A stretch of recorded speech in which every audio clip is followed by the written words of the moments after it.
Hi friends, నేను మీ Vanitha. Welcome to PNV Telugu channel. ఈరోజు రెసిపీ వచ్చేసి గిన్నె కోడిగుడ్లు ములక్కాళ్ళతో కర్రీ అండి. ఈ కర్రీ అనేది చాలా టేస్ట్గా ఉంటుంది.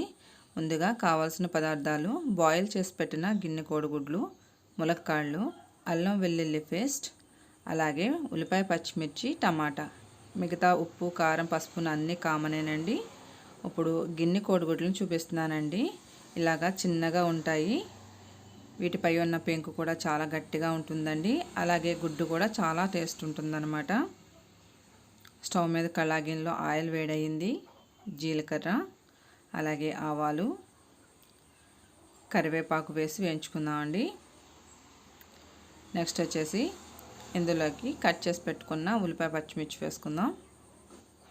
ఉల్లిపాయలు మంచి కలర్ వచ్చే వరకు వేయించుకుందామండి. చూసారు కదండి, ఈ విధంగా కలర్ వచ్చేయాలి. నెక్స్ట్ వచ్చేసి ములక్కాడ ముక్కలు వేసేసుకుందాం. ఈ కాడలు అనేవి మనకి పైన ఉన్న గ్రీన్ మొత్తం తీసేయకూడదండి. అలా తీస్తే ముక్కలు అన్నీ విడిపోతాయి అన్నమాట. కొంచెం గ్రీన్ ఉంచేటట్టు కట్ చేసుకోవాలి. నెక్స్ట్ వచ్చేసి టమాటా ముక్కలు కూడా వేసేసుకుందాం. ఇందులోకి టేస్ట్కి తగ్గట్టుగా గల్లుప్పు వేసుకుందాం.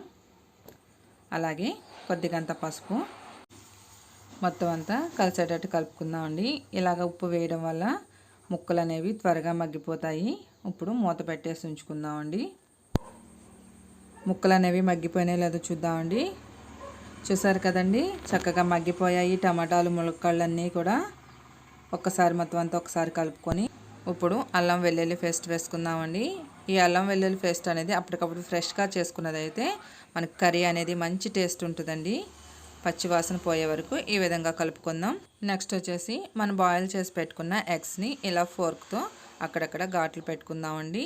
ఇలా ఘాట్లు పెట్టుకోవడం వల్ల ఇందులోకి ఉప్పు, కారం, మసాలా అంతా పట్టి ఎగ్ అనేది మంచి టేస్ట్ ఉంటుందన్నమాట. ఈ ఎగ్స్ని కూడా మొత్తం కలుపుకొని ఒక 2 నిమిషాల పాటు మగ్గించుకుందామండి. ఈ విధంగా ఆయిల్లో మగ్గితే టేస్ట్ అనేది బాగుంటుంది. ఇలా మగ్గిన తర్వాత మన స్పైసీకి తగ్గట్టుగా కారం వేసుకుందామండి. ఇలా వేసుకొని మొత్తం అంతా కలిసేటట్టు కలుపుకుందాం. ఇప్పుడు గ్రేవీకి తగ్గట్టుగా వాటర్ పోసుకుందామండి. ఇలాగా వాటర్ పోసిన తర్వాత మొత్తం అంతా కలిసేటట్టు ఒక్కసారి కదుపుకుందాం. కర్రీ అనేది దగ్గరికి అయ్యే వరకు మూత పెట్టేసి ఉడికించుకుందామండి. చూద్దామండి మనకి రెడీ అయిందో లేదో. చూసారు కదండి, మనకి కర్రీ అనేది రెడీ అయిపోయింది. అలాగే మీరు ఎవరైనా మన ఛానల్ కానీ ఫస్ట్ టైం చూసినట్లయితే పిఎన్వి తెలుగు ఛానల్ని సబ్స్క్రైబ్ చేసుకోండి.